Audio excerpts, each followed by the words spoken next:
Welcome back. It's Rabbi Jenny. We're here at the Rabbi Jenny Experience, where we teach you to want the life you have instead of having the life you want, because if you want it, you want it. You know what I'm saying? Okay, so we are here with one of my favorite people on the planet, mostly because second mom, third mom, fourth mom to my son, which is a total side note. But we're here with Samara. You have to pronounce your last name because I always say it wrong. It's Azawicki. Azawicki. Samara Azawicki. That's like Wick Wiki from Transformers. Yes. Right. You hear that all the time. Oh my God. Right? Okay, so Samara is the co-founder of the Scientastic Institute. We'll have her husband Jay on after her and talk about this amazing place that they found. It's an after-school program, also does homeschooling and tutoring classes, but it's a science institute. And how did this start, Samara? How did you get the idea to go from teaching to starting your own magical place for kids to hang out?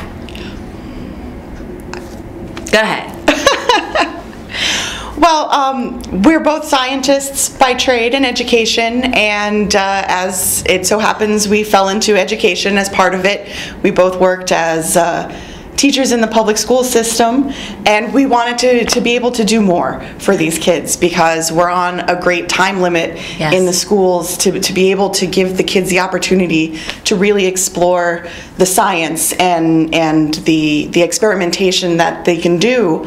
And the best way that we felt that we were able to do that was to create this business where we could work with kids without the pressure of a timeline, without the pressure of standardized tests, and without the pressure of them feeling like their failings were failure. Yes. Because it's so important for scientific inquiry to be able to fail and to learn from those mistakes. And there isn't a day that if Sawyer comes home and he's building something with Samara and Jay and it doesn't work or whatever, he doesn't come home and go, oh, it didn't work. He's like, oh my God, it blew up. Or, you know, kids really love it. And you find all your, you know, I couldn't explain all the stuff that they do at Scientastic Institute if I wanted. I mean, we collect toothbrushes and all sorts of stuff for the stuff they do.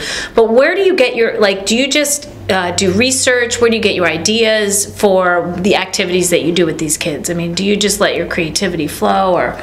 A lot of it is creativity, and a lot of it is borrowing ideas and improving on them and expanding on them. And I'm always looking for creative ideas, ways to incorporate the science of everyday life is really how I look at it. It's that the things that we do every day, like you were saying, collecting toothbrushes, we'll make mini robots out of toothbrush bristles, and we're always collecting things. I mean, when we started our center 6 years ago, we were able to basically fill our entire space with stuff that we've personally collected as teachers and as scientists over the years. And then it's just giving the kids a chance to explore and to experiment with everything that we have. And I love it because it's all about seeing everything in the moment, like teaching everyone to see the function and the purpose and everything in the moment. Now you do middle school to through high school? Middle school to high school. And yes. You do after school tutoring and homeschooling? Yes. Classes, right? And there's a camp every summer, the Scientastic Institute. We do camps over the summer and during school holidays, and we're looking actually at expanding into doing some more of the social aspects of the things that kids who are so enamored with science like to do. We do a lot of gaming activities, role-playing things. And my son's learned to program there. You can learn programming if you want to send your kids, and it's scientisticinstitute.com, right? It's actually scientastic.institute. Scientastic.institute. Of course it is. I should know that. I'm the host, but guess what? I'm wanting the life I have. So cool. All right, so I got 5 questions for you, Samara. Okay. You ready? These are really exciting questions. They'll be good for you, and I know you'll be good at them. They're all about experiencing your life, getting back in your body, getting back into your senses. So name something in the last 24 hours that you've touched that you can remember. Physically touched? Physically touched. Oh, gosh. Well, I was working with the fish tank this morning trying to get everything in order because we had just received a huge contribution from one of our homeschooling parents who they were relocating. Is it saltwater, freshwater? It's actually, we're looking at talking to the kids about what they want to do with the tank. So anything from freshwater to saltwater, but some of the kids had seen mud skippers for sale locally, and they're semi-aquatic, so they're actually fish that can walk out of water and across land in order to get to a new, more suitable environment. Oh my God! So you've seen that today. Yes. Okay, so name something you've tasted in the last 24 hours. Tasted. Oh, tasted. Not much. We've been busy all day. I tasted some of the onion and chive cream cheese that I was using to spread on the bagel for my son for breakfast this morning. Oh, you took a lick off the knife. You took a lick off the knife. Smell? Something you smelled? Oh, well, the air outside with the weather the way that it is, absolutely. Oh my God, when the weather gets bad, this show's going to tank. It's going to be like, nobody's going to want to watch it, right? It's beautiful today. It's so beautiful. Okay, something you heard?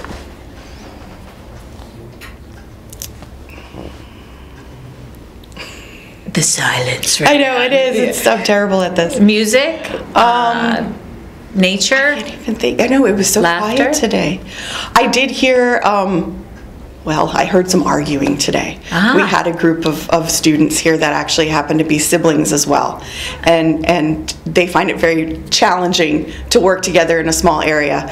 So I was in the office, Jay was out there working with the kids, and they started bickering. So I went out to talk to them about what it is that they needed to do in order to be able to get their job done in the time that they had. And that they needed to focus on. And that's what's important about the environment there, is that you are there and it is a home and family type environment where kids can come and feel safe to express themselves emotionally and not feel shame or embarrassment, and be able to work through some of those issues that some of the kids have now when they're learning. Okay, one more thing, something you saw, something that you saw in the last 24 hours that just blew your mind. What was it? Something. I know. What did I see? Sky, blue sky. I know. That was it. Yes. No, the blue sky was beautiful with the weather. The traffic on the way here. Oh my gosh. Thank you for that. Yes, we ended up running late because we're headed down 95 and it's backing up and we're not sure what's going on, and there's no lights flashing, everybody's kind of moving stop and go, and as we finally pass by what we think is what's the holdup, it was this poor kid in this little tiny red Fiat in the middle of I-95, just stopped, no hazard lights, nothing. So I called, was it Star FHP? That's the only thing I knew to call. You did. See, send your kids to the Scientastic Institute. She's the one that called. That was it. Everybody's, angry and honking and going by, and I'm like, oh my gosh, this kid, what are we going to do? We're late for the show. We couldn't stop, so I had to call. But here's the thing. That's why we want to send our kids there. I mean, my son goes there every Friday night for Minecraft Fridays. It's very, very important. All right, well, Samara, we're really glad you came here on the Rabbi Jenny Experience. Remember, Scientastic Institute. We're going to have Jay, her partner and husband and co-founder of Scientastic Institute, next on the Rabbi Jenny Experience. See you soon.